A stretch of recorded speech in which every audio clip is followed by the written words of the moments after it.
구약성경 172쪽. 여기는 16장. 174쪽입니다. 16장이에요? 18장이에요? 18장. 16장이라고 되어 있지? 네. 18장입니다. 주보 제가 오타를 쳤네요. 레위기 18장. 구약성경 174쪽? 네. 174쪽. 레위기 18장 1절에서 5절까지입니다. 여호와께서 모세에게 말씀하여 이르시되 너는 이스라엘 자손에게 말하여 이르라. 나는 여호와 너희의 하나님이니라. 너희는 너희가 거주하던 애굽 땅의 풍속을 따르지 말며 내가 너희를 인도할 가나안 땅의 풍속과 규례도 행하지 말고 너희는 내 법도를 따르며 내 계례를 지켜 그대로 행하라. 나는 너희의 하나님 여호와니라. 같이요. 너희는 내 규례와 법도를 지키라. 사람이 이를 행하면 그로 말미암아 살리라. 나는 여호와이니라. 아멘. 이 시간에는 송구영신의 은혜 이런 제목으로 말씀 나누겠습니다. 세상 사람들이 우리를 보면 어떻게 생각할까요? 네? 이 자정 시간에 모여서 예배 드리는 우리를 볼 때 어떻게 생각할까요? 정상이라고 생각할까요? 비정상이라고 생각할까요? 네?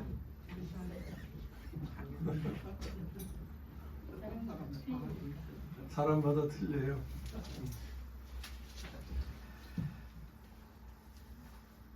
하여튼 우리는 이러한 삶을 사는 사람들입니다.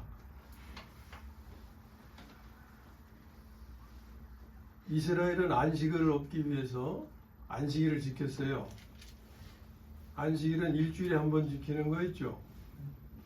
1년에 한 번 지키는 절기가 있는가 하면 일주일에 한 번 지키는 절기가 있는 거예요. 안식일이 그랬는데 안식일은 뭐 일주일에 한 번씩만 누리는 겁니까? 안식. 예수님은 안식과 무슨 관계가 있으시다 그랬어요? 나는 안식일의 주인이다. 그러니까 안식을 얻고 안식을 누리려면 예수님을 떠나서는 얻을 수가 없죠. 그러니까 예수님과 상관없이 일주일에 한 번씩 안식일을 지킨다고 안식을 누릴 수 있는 게 아니에요. 그런데 이스라엘은 일주일에 한 번 안식을 누리려고 그렇게 그 규례를 따라서 열심히 살았는데 예수님은 그 말씀, 그 율례를 파괴하는 말씀을 하신 거거든요. 나는 안식일의 주인이다. 그것은 일주일에 한 번만이 안식의 날이 아니고 매일 매순간이 안식의 날이다, 그런 의미예요. 그리고 예수님은 안식일 자체이신 분이죠. 안식 자체이신 분이에요. 그러니까 주님과 함께 살면, 주님 안에 살면 항상 안식에 거하는 거예요. 그런데 일주일에 한 번씩 안식일을 지키는 사람들은 결코 안식일을 누릴 수가 없어요. 예수님과 더불어 예수님 안에서 함께 할 때 우리는 일주일에 한 번만이 아니고 매일 매순간 우리는 안식에 거할 수 있는 거예요. 또 우리가 맥추절, 수장절 이런 말씀 많이 나눴죠. 맥추절이 상징하는 것은 뭡니까? 보리 농사하고 처음 거두는 열매를 첫 열매라고 그랬어요. 그 첫 열매와 관련해서 예수님의 부활을 잠자는 자들의 첫 열매가 되셨다 그랬죠. 그러니까 보리 농사는 맥추절은 부활과 관련이 있는 거예요. 그러면 그 맥추절이 상징하는 부활의 삶이라고 하는 건 맥추절은 1년에 한 번 지키는 절기죠. 그럼 우리가 부활의 사건을 1년에 한 번만 경험하는 겁니까? 부활의 사건은 그것도 매일 매순간 경험할 수 있는 거예요. 또 수장절은요, 뭐와 관련된 거예요? 추수감사. 그 열매와 관련된 거죠. 농사지은 열매를 저장하는. 그때 열매가 상징하는 것은 성령. 성령의 열매죠. 성령의 열매는 믿지 아니하는 사람들, 그 열매는 삶을 의미하는 건데 믿지 아니하는 사람들이 이룰 수 있는 게 아니죠. 하나님의 생명을 받은 사람들이 그들의 삶에서 얻는 열매인 거예요. 그럼 성령의 열매 맺는 삶을 상징하는 이 수장절, 이스라엘에게는 1년에 한 번 지키는 절기로 고정된 그것이 우리에게도 우리에게 그것을 적용할 때 성령의 열매 맺는 삶을 1년에 한 번만 지키고 지나가면 됩니까? 1년 내내 성질대로 살다가 추수감사절만, 그 수장절이 오늘의 추수감사절과 연결되는 의미죠. 추수감사절만 5년 삶을 살고 그 다음 날부터 또 성질대로 살고, 그게 추수감사절, 수장절을 지키는 삶은 아니죠. 성령의 열매 맺는 삶도 안식일과 부활과 마찬가지로 매일 매순간 살 수 있고 또 살아야 하는 그런 삶입니다. 자, 오늘 우리가 한 해의 마지막 날을 함께 하면서 보내고 새로 맞이하는 새해를 우리가 맞이합니다. 그것을 우리는 송구영신이라고 표현하죠. 네? 송구영신. 그 송구영신이란 단어에 담긴 뜻, 이것이 송구영신은 뭐 기독교에서 사용하는 용어는 아니죠. 일반 사람들이 보통 송구영신 이렇게 표현하잖아요.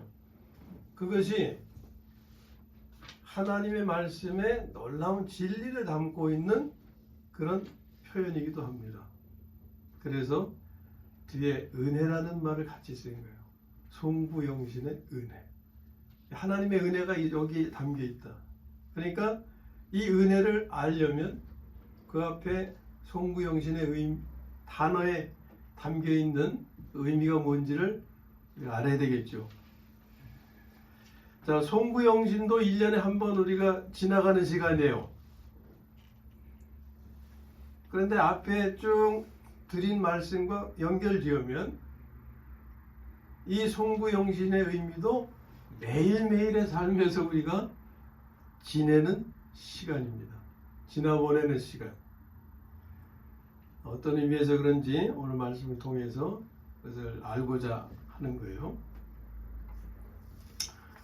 자, 송구영신이라는 단어의 그 자체의 사전적인 뜻은 이겁니다. 묵은 해를 보내고 새해를 맞이한다. 이것을 성경적으로 말하면 옛 것은 보내고 새 것을 받아들인다. 아주 정확하게 성경적인 표현하면 옛 사람을 벗고 새 사람을 입는다. 이 말씀과 연결되는 말입니다. 이것을 좀 의역을 한다면, 좀 뜻을 살려서 표현한다면, 나쁜 것은 내버리고 좋은 것은 받아들인다.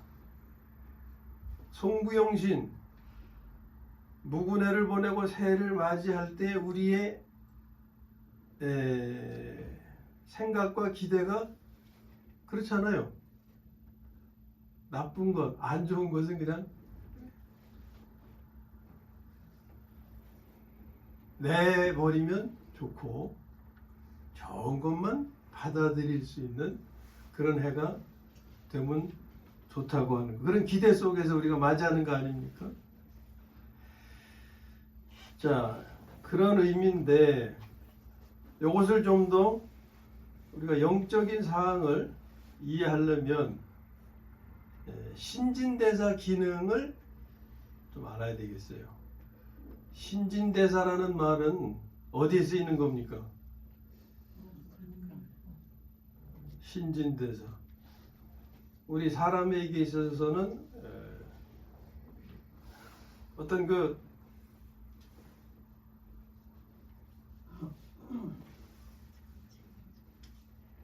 안 좋은 것은 빼버리고 좋은 것은 받아들이는 그런 것이 계속 되풀이 반복되는 그런 기능이죠.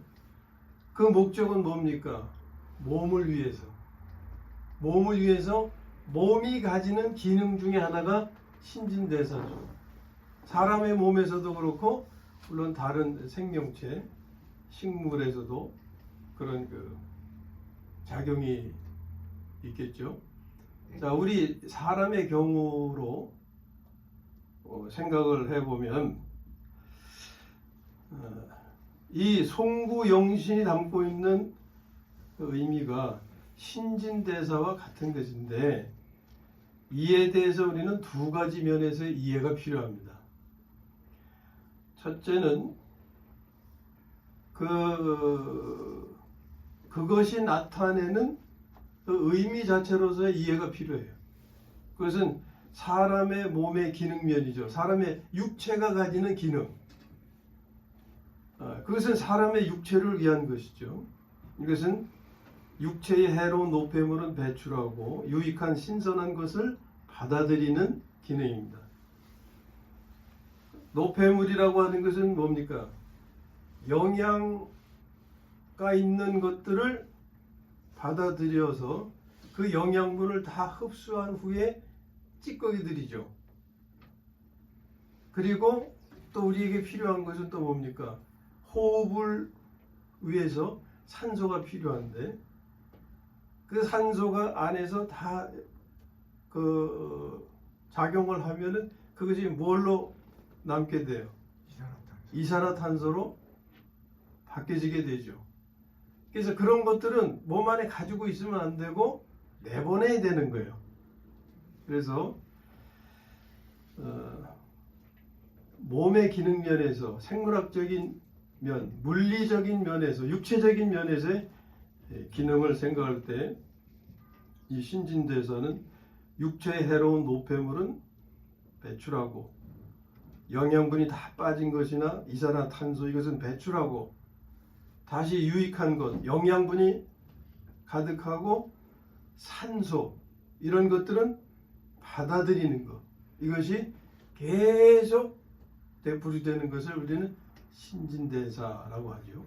그 목적은 몸의 건강을 위한 것입니다. 근데 여기서 이제 좀 더 한 걸음 나아가서 그리스도의 몸의 기능면을 우리는 또 알아야 됩니다. 자, 그리스도의 몸의 기능면에도 이런 신진대사 기능이 있다 그 말이에요. 그러면 사람의 육체의 기능면에서는 육체의 유익을 위한 것이라 그랬죠. 그럼 그리스도의 몸의 기능면은 무엇을 위한 것이 되겠습니까? 교회를 위한 것이 되는 거예요. 이것은 영적인 문제죠. 영적인 문제. 자, 역시 그 기능은 같은 거예요. 몸에 해로운 노폐물은 배출하고 이때 앞에서의 몸은 몸 자체, 육체를 의미하지만 그리스도의 몸의 면에서 그리스도의 몸은 교회를 의미하는 거죠. 그래서 교회의 해로운 노폐물은 배출하고 교회에 유익한 신선한 것은 받아들인다 하는 것인데 교회를 형성하는 그 요소가 누굽니까? 바로 하나님의 자녀들이죠. 하나님의 자녀로 태어난 구원받은 사람들이죠. 그러니까 이 사람들에게 이러한 기능이 필요하다 그 말이에요. 그러니까 교회를 이루는 교회를 이루는 일에 있어서 해로운 노폐물은 배출해야 되는데 육체적인 상태에서는 그 영양소가 다 빠진 찌꺼기와 이산화탄소인데 그리스도의 몸에 있어서의 노폐물은 무엇이냐? 그건 옛사람의 요소가 되는 거예요. 그리고 그리스도의 몸에 유익한 신선한 것은 새 사람의 요소가 되는 거죠. 그리고 거기서 그치는 것이 아니라 그 다음으로는 자, 몸에 유익한 것은 받아들였어요. 그 유익한 것은 잘 지켜야 됩니다.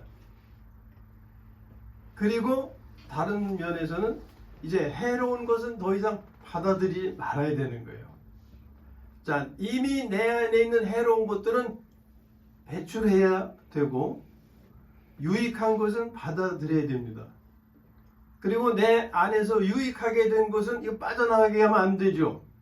그거는 지켜야 되고 이제 내가 받아들이는 것 중에서 해가 되는 것은 그것은 거절해야 된다 그 말이에요. 자, 이게 먼저 여러분 나눠드린 순서지 뒤에 그 내용을 조금 이렇게 같이 실어드렸는데 같이 보면서 할 걸 그 말씀 미리 못 드렸네. 자, 그래도 지금부터 보세요.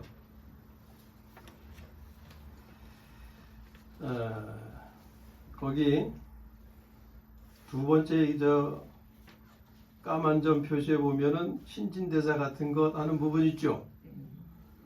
자, 거기서부터 조금만 읽어보면 지금 설명드린 게 정리될 거라고 생각됩니다. 보세요. 신진대사 같은 거, 이 송구영신에 담겨 있는 그 중요한 의미가 신진대사로 비유할 수가 있는데 이에 대해서는 두 가지 면에서 이해가 필요하다. 첫 번째는 사람의 몸, 육체의 기능면. 이는 사람의 육체 유익을 위한 것이다. 이는 육체의 해로운 노폐물을 배출하고 영양분이 다 빠진 것이나 이산화탄소, 거기에 CO에 2가 빠졌어요. 네. 그거하고 그 다음에 육체에 유익한 신선한 것, 영양분이 가득하고 그리고 산소 이런 것들을 받아들이는 그런 기능이죠. 그 다음에 이제 영적인 면에서 두 번째 그리스도의 몸의 기능면인데 이는 교회의 유익을 위한 것이다. 이는 몸에 해로운 노폐물은 배출하고 이때 몸에 해로운 것이 의미하는 것은 옛사람의 요소고 몸에 유익한 신선한 것은 새사람의 요소다. 그리고 다음으로는 몸에 유익한 것은 지키고 해로운 것은 더 이상 받아들이지 않는 것. 이것이 그리스도의 몸을 위한 신진대사의 기능인 것입니다. 그 다음으로 가면은 우리가 나누고자 하는 말씀의 내용은 이에 관한 것이다. 2번을 요약하면 2번은 그리스도의 몸의 기능면을 말한 거죠. 그 그리스도의 몸의 기능면을 A, B로 이렇게 정리할 수가 있는데 A는 해로운 것은 배출하고 유익한 것은 받아들인다. 그리고 B, 유익한 것은 지키고 해로운 것은 더 이상 받아들이지 않는다 하는 거예요. 이것을 표현한 말씀이 있어요. 그것이 에베소서 4장 22절에서 24절까지 하고 오늘 우리가 취한 본문의 말씀입니다. 먼저 에베소서 4장의 말씀을 봅니다. 22절 너희는 유혹의 욕심을 따라 썩어져가는 구습을 따르는 옛사람을 벗어버리고 오직 너희의 심령이 새롭게 되어 하나님을 따라 의와 진리의 거룩함으로 지으심을 받은 새 사람을 입으라 하는 말씀이에요. 자, 여기서 중요한 것으로 다시 요약하면 옛사람은 벗어야 되고 무엇을 입어야 돼요? 새 사람을 입어라. 그러면 옛사람이 의미하는 것은 뭡니까? 유혹의 욕심을 따라 썩어져가는 구습을 따르는 것이다 하는 거예요. 옛사람의 요소예요. 그 다음에 새 사람의 요소는 하나님을 따라 의와 진리의 거룩함으로 지으심을 받은 것입니다. 이것으로 너희의 심령이 새롭게 돼야 한다 그 말이에요. 그러니까 내 안에서 영적인 그런 부분에서 배출해야 되는 요소가 무엇이고 받아들여 채워야 하는 요소가 무엇인지를 말씀하는 거예요. 빼버려야 하는 것은 옛사람의 요소고 채워야 하는 것은 새사람의 요소입니다.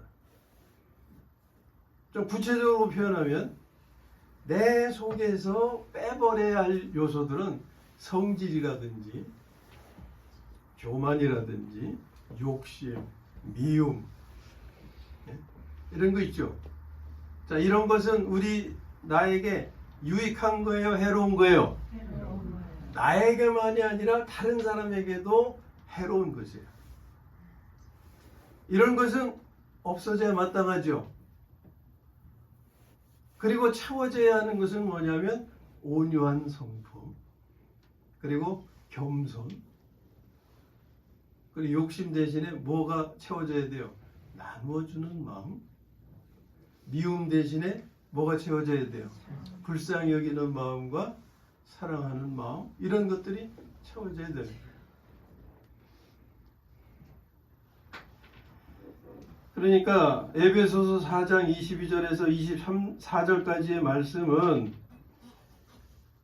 신진대사의 기능을 표현하고 있는 거죠.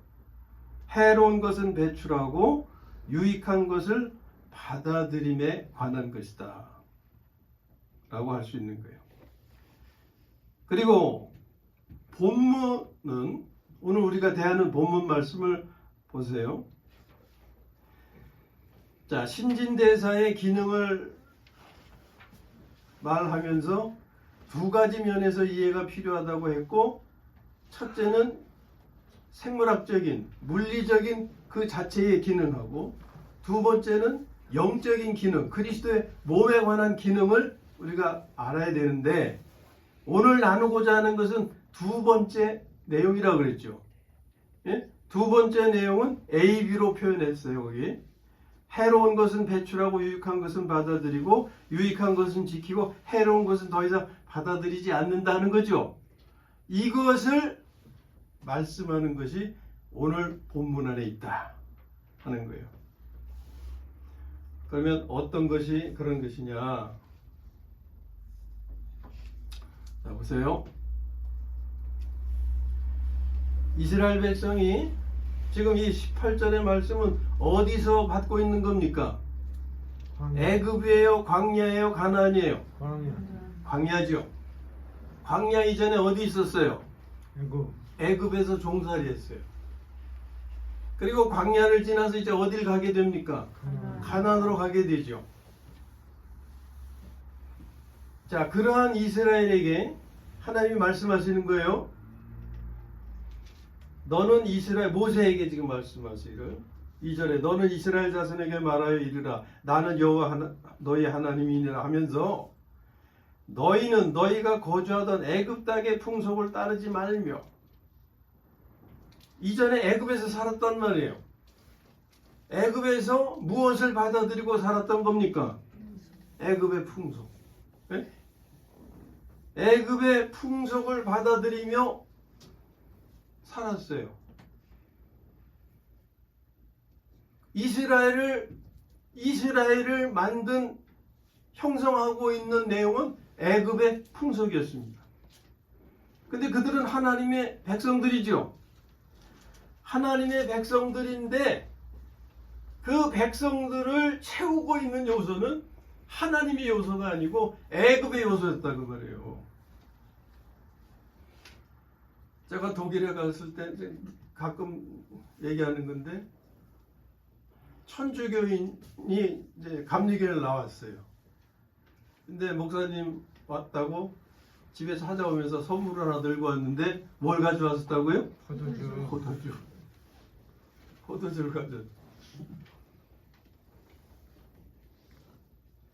그거는 그분이 교회 오기 전에 아니 교회 와서도 무엇이 그를 지금 채우고 있는 겁니까?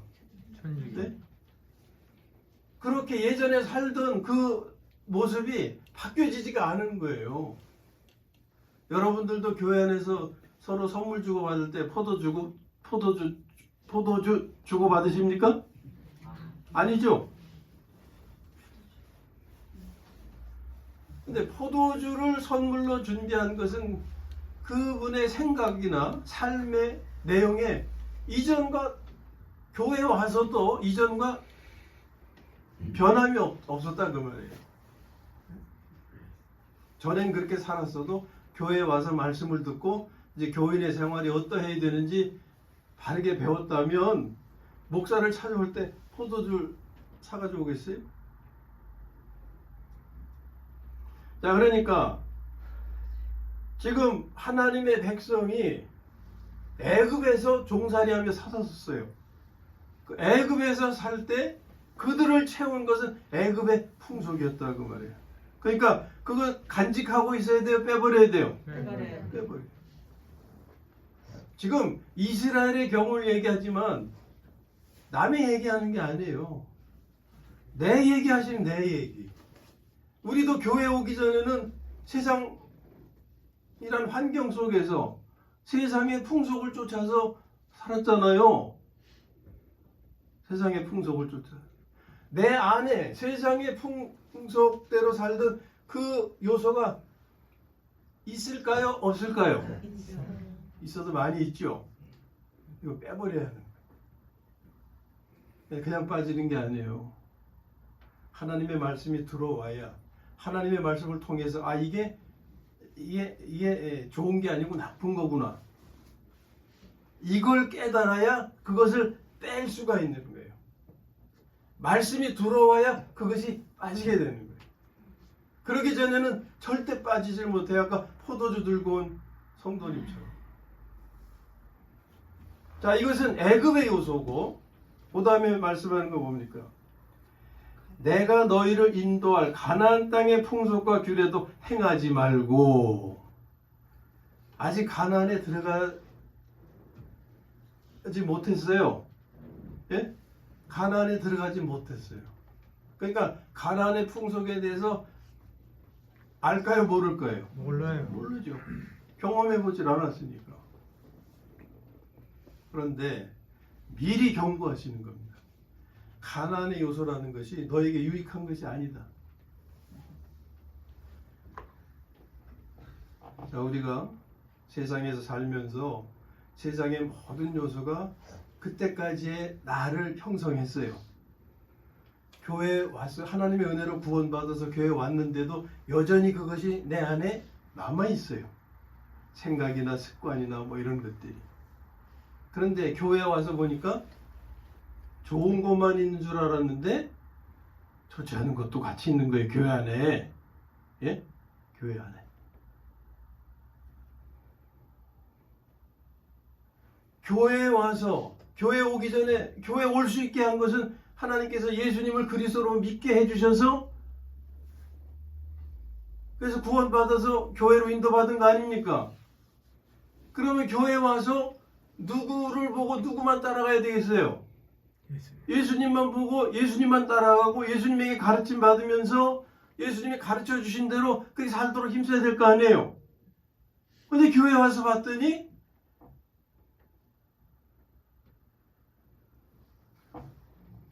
예수님보다도 더 소중하게 생각하는 것들이 많이 있더라고 말이에요. 교리도 있지, 전통도 있지, 교회 안에 또한 교리를 기초한 많은 가르침들이 있는데 예수님 같으면서도 아닌 것 같고 아리까리한 것들이 교회 안에 많이 있더라고 말이에요.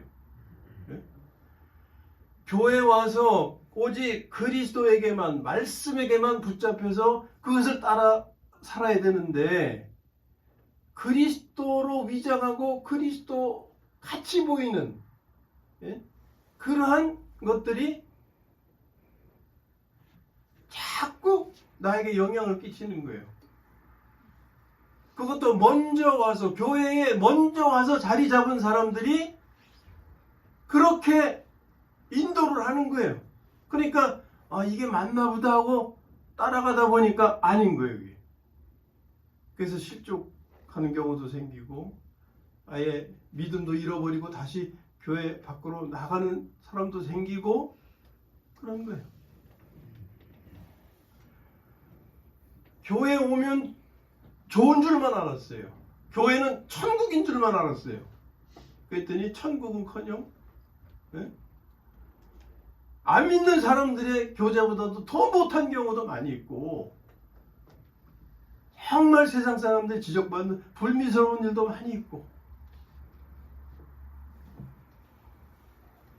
그래서 하나님께서 이스라엘을 통해서 우리에게 경고하시는 거예요. 깨달음을 주시는 거예요. 너희는 가나안에 들어가게 될 텐데 거긴 비어있는 땅이 아니라 거기 자리 잡고 있는 족속들이 있는데 그들의 풍속도 따르지 말라. 그 말이에요. 교회라고 하는 것은 좋은 곳인 줄만 생각하고 그런 기대, 이상을 가지고 왔는데 환상을 가지고 왔는데 실제 상황에 부딪혀 보니까 환상이 깨져버리게 돼요. 그러니까 이 교회 안에 그리스도가 아닌 요소, 하나님의 말씀이 아닌 요소들은 받아들이지 말라. 그렇게 경고하시는 거예요.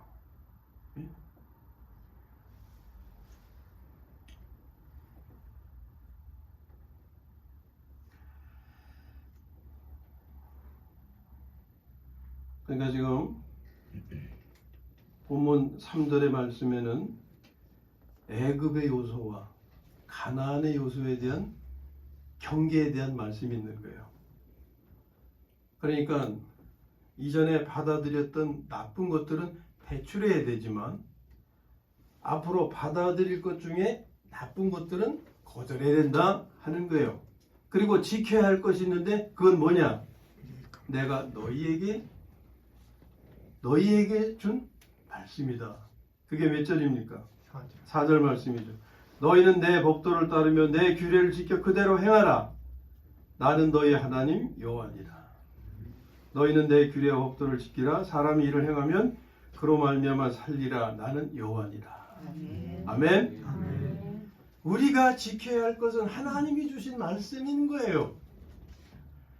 세상에서 살던 때 나를 채웠던 그런 것들은 이제 다 씻어내야 되고, 그리고 생명의 길로 가지 못하게 또 방해하는, 악영향을 끼치는 그 나쁜 것들은 거절해야 된다 그 말이에요. 그리고 오직 나에게 주신 하나님의 말씀만 잘 지켜가야 산다 하는 거죠. 자, 여기까지 잘 이해하셨으면 이제 한 걸음 더 나아가야 됩니다. 그것은 뭐냐면 지금 송구영신에 담겨 있는 은혜의 말씀을 나누면서 그것을 신진대사 기능으로 비유했잖아요. 이것은 송구영신의 영적 진리에 대해서 이해를 돕기 위해서 잠깐 사용한 거예요. 아주 정확한 것은 아닙니다. 이것을 보충하는 말씀이 있는데 그것이 고린도후서 5장 4절의 말씀이에요. 꼭 아랫부분에 있죠? 네. 꼭 같이 한번 읽어보겠습니다. 시작. 참으로 이 장막에 있는 우리가 짐진 것 같이 탄식하는 것은 얻고자 함이 아니요 오히려 덧입고자 함이니 죽을 것이 생명에 섞임바 되게 하려 함이라. 아멘. 아멘. 자, 신진대사의 기능은 노폐물을 완전히 배출하는 것이라 그랬죠. 그러나 노폐물에 해당하는 옛사람의 요소, 즉 성질이나 교만이나 욕심 이런 것들. 자, 우리 저 뒤에 우리 학생들이 와서 앉아 있는데 이 말씀이 어려울 수도 있는데, 그런데 이제 여기서 성질이나 교만, 욕심이 각자의 안에 있어요, 없어요? 우리 학생들 있어요, 없어요? 있습니다. 그걸 인정하면 이 말씀을 들을 수 있는 자격이 있는 거예요.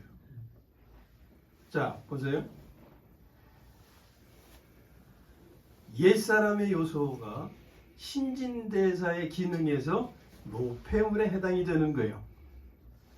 우리 안에 성질, 교만, 욕심 이것은 빼내버려야 되는 건데 빼낼 수 있어요, 없어요? 우리 학생들 있습니다. 빼낼 수 있어요, 없어요? 있습니다.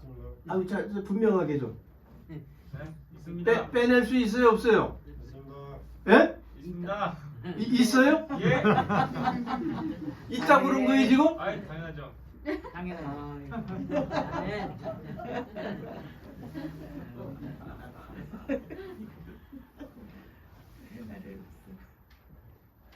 이 요소는요, 죽을 때까지 사람에게서 빼내버릴 수 있는 게 아니에요. 오늘 분명히 아시기 바랍니다, 우리 학생들. 네. 감사합니다. 이것은 빼버릴 수 있는 게 아니에요. 하루를 살아가면서 성질 안 내고 살 수 있어요? 네? 여러분 욕심이 없어요? 미움이 없어요? 이건 빼버릴 수 있는 게 아니에요.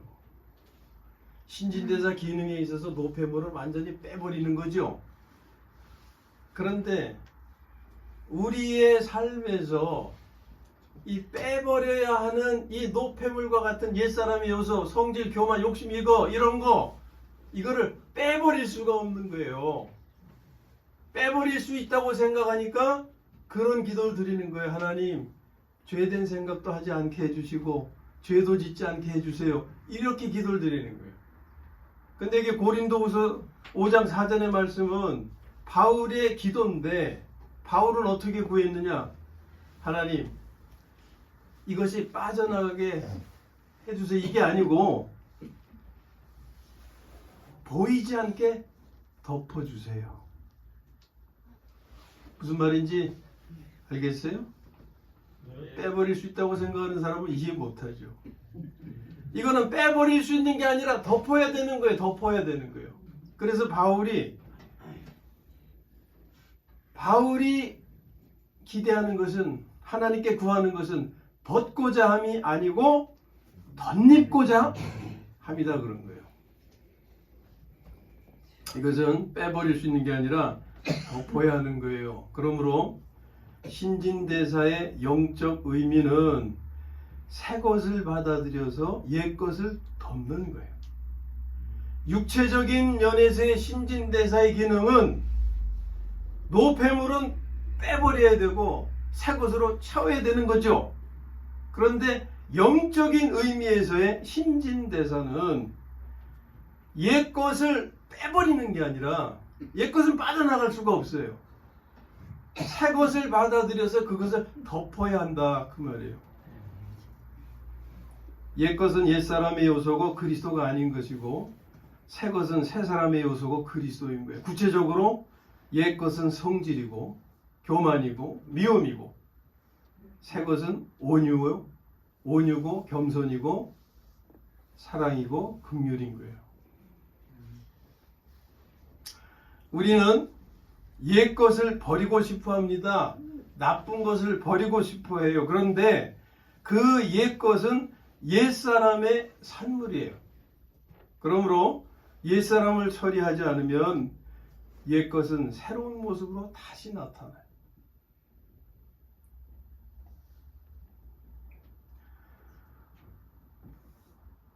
창세기에 보면 가인과 아벨 아시죠? 가인과 아벨이 하나님께 제사를 드렸는데 하나님이 아벨 것만 받으시고 가인 거는 안 받아주셨어요. 그랬더니 가인이 그것을 하나님 뜻대로 하셨으니까 감사합니다. 그렇게 했어요? 동생 거는 받아주셨는데 자기 거 안 받아주시고 그러니까 하나님에게 감정이 생겼어요. 동생에게도 감정이 생겼어요.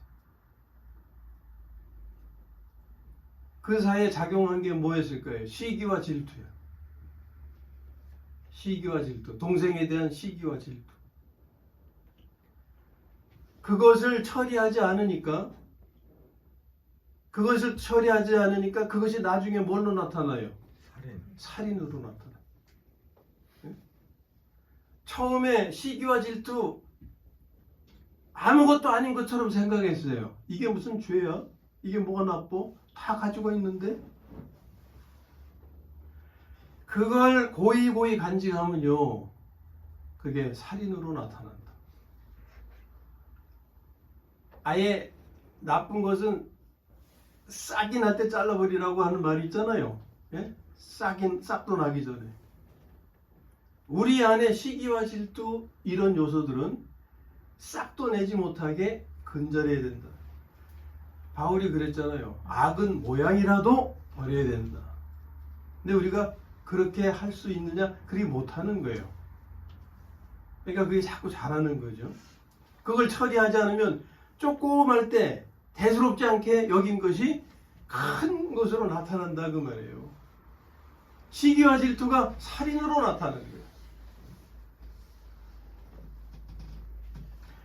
옛사람을 처리하지 않으면 옛것은 새로운 모습으로 자꾸 나타나는 거예요. 변형하면서 바이러스가 변형해서 자꾸 새롭게 나타나듯이 내 안의 옛사람의 요소 이것이 자꾸 이렇게 저렇게 변형해서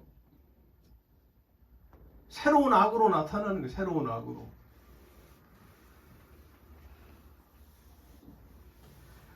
옛것을 버리고 싶으면 새것으로 덮어야 합니다. 옛것은 빼버릴 수가 없는 거예요.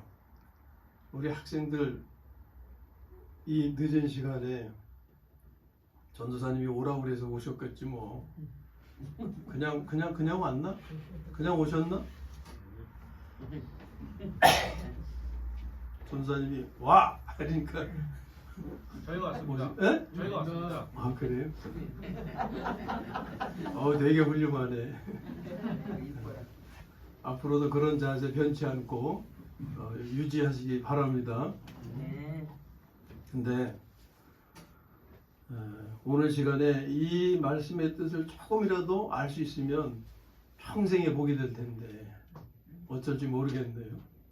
부족한 것은 나중에 우리 문전사님이 잘 보충해 주시기를 바랍니다. 옛 것을 버리고 싶으면 새 것으로 덮어야 돼요. 옛 것이 나타나지 않으면 없어진 것과 같은 효과를 내게 되죠.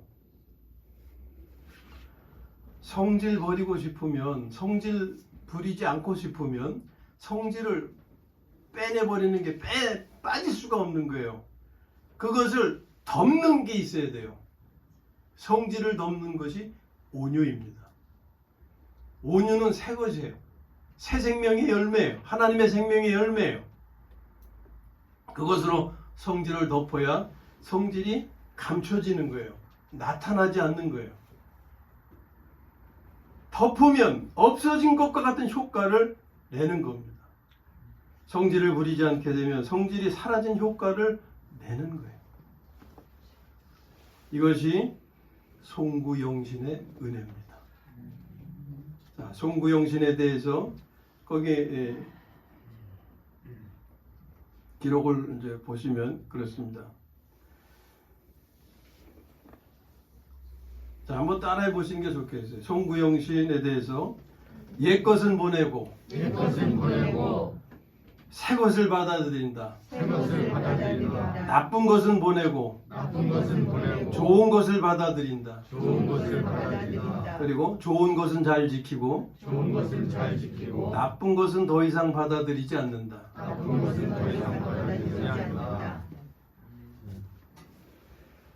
이것은요, 하나님께서 날마다 주시는 은혜예요. 1년에 한 번 마지막 날에만 나누는 은혜가 아니라고요. 예? 날마다 순간마다 우리는 옛 것을 어떻게 돼요? 새 것으로 덮고 그렇게 살아야 된다 그 말이에요. 안 그러면은 성질이 고개를 들고 교만이 고개를 들고 욕심이 고개를 들고 그렇게 되는 거예요. 이 송구영신의 은혜는 하나님께서 날마다 주시는 은혜고 우리는 날마다 누릴 수 있는 거예요.